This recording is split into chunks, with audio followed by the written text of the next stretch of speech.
5 things that'll surely pull you outdoors to live for the day. You're listening to the Daidokoro video podcast. Hi, I'm Pat Tokuyama, and you're about to discover some of the tastiest ways to feed your mind, body, and soul. A pharmacist by training, you may know me as the founder of All Day I Eat Like a Shark, the food blog, YouTube channel, or as author of several Japanese cookbooks. If you desire to live a healthy life and are looking for a different way forward with a hunger for growth, then this video podcast is for you. Daidokoro is a Japanese term for kitchen, and I'm glad you're here. With each episode, we're going to be bringing clarity to your cooking by blending Japanese tradition and life lessons into bite-sized bits that even a shark would enjoy. Ready to make some magic happen?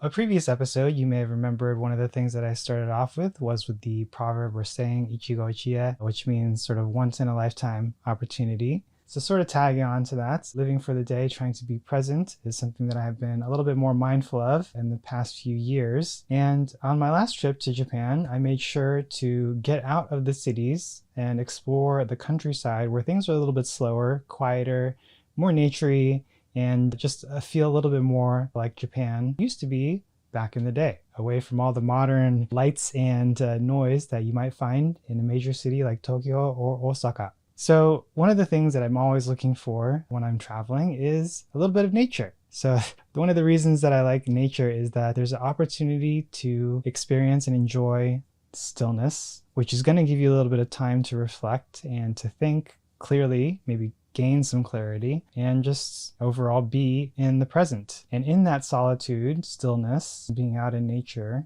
I think it's a really easy way to be reminded of how little it is that you need to survive. So for example, if I'm backpacking or hiking, backpacking especially, usually I'll have everything that I need in my heavy pack. So clothes, my tent for shelter, sleeping bag to keep me warm at night, water filter or purifier to get clean water, and some food. So in nature, I think it always helps to bring me some peace and calm, especially being outdoors, getting in touch with the natural world around us. I know for me, living in a suburban environment, there isn't that much nature around aside from the ocean, and sometimes I feel a little bit disconnected from nature because of that. So being outdoors with clean air, the sounds of nature as opposed to cars or a city, and also at night, being able to see all the stars in the sky, which I think many of us forget are even there.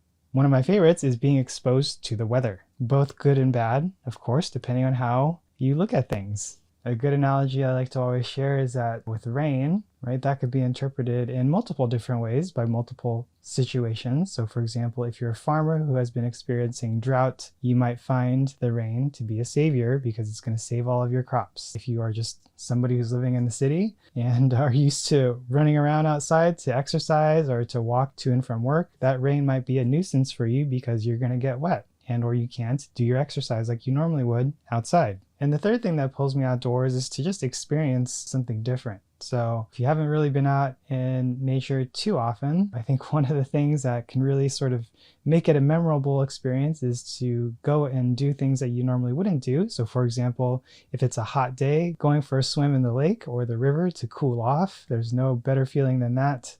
Some of the most fond memories that I have of traveling in Japan are at the onsen, or specifically the rotenburo, which are the outdoor onsen, because there's nothing quite like it. And it really feels like something special because you're in a naturally heated water bath outside, so you have the opportunity to get some fresh air and also enjoy the natural scenery around that area. And the fourth thing that I think may help to pull you outdoors, if none of these others have yet, is the opportunity or excuse to exercise a little bit more than you usually would. Typically, my outdoor adventures require some sort of walking or hiking, and there's no better way to do that than when you're enjoying it, or at least distracted by what's going on around you with the beautiful scenery. So regardless if it's a quick run on the trail or a slow stroll or even an overnight backpack where you're walking and walking and walking with some heavy gear until you're too tired to walk anymore and you decide to just set up camp. I think it's one of the best ways that you can stay in shape, and it's a super easy way to unwind if you need to unwind. And then for me, the last thing I think that really pulls me outdoors is the adventure. I like adventure. I don't know about you, but you never know what can happen outdoors, whether it is some animals that you run into, wild animals, or some weather that may sort of change your plans for the trip, like getting stuck in the snow or getting stuck in the rain, or getting attacked by lots of mosquitoes or even leeches. you never know what can happen. And as long as it doesn't kill you, you'll probably get a good story out of it. So now, we'll do something a little bit different. I'll leave you with some nature sounds from my last trip to Shikoku in Japan by the Shimantogawa River. Enjoy.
Thanks for joining us today from wherever you're watching or listening from.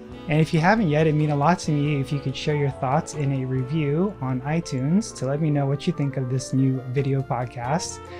Then I can take that feedback and make things better for next time. And to celebrate the launch of this brand new video podcast, we are going to be doing a little giveaway. All you got to do to enter is subscribe and send us a screenshot of your review. Make sure to check out the link in the description or show notes for all the details. And I'd encourage you to share this with a friend or a loved one, because if you've gotten value out of it, chances are they will too. Want to try cooking Japanese food at home from scratch? Head over to alldayieat.com/aisatsu, AISATSU, to get started today. And if you're new here, make sure to check out alldayieat.com/daidokoro, DAIDOKORO, for all the show notes, bonus materials, resources, and more.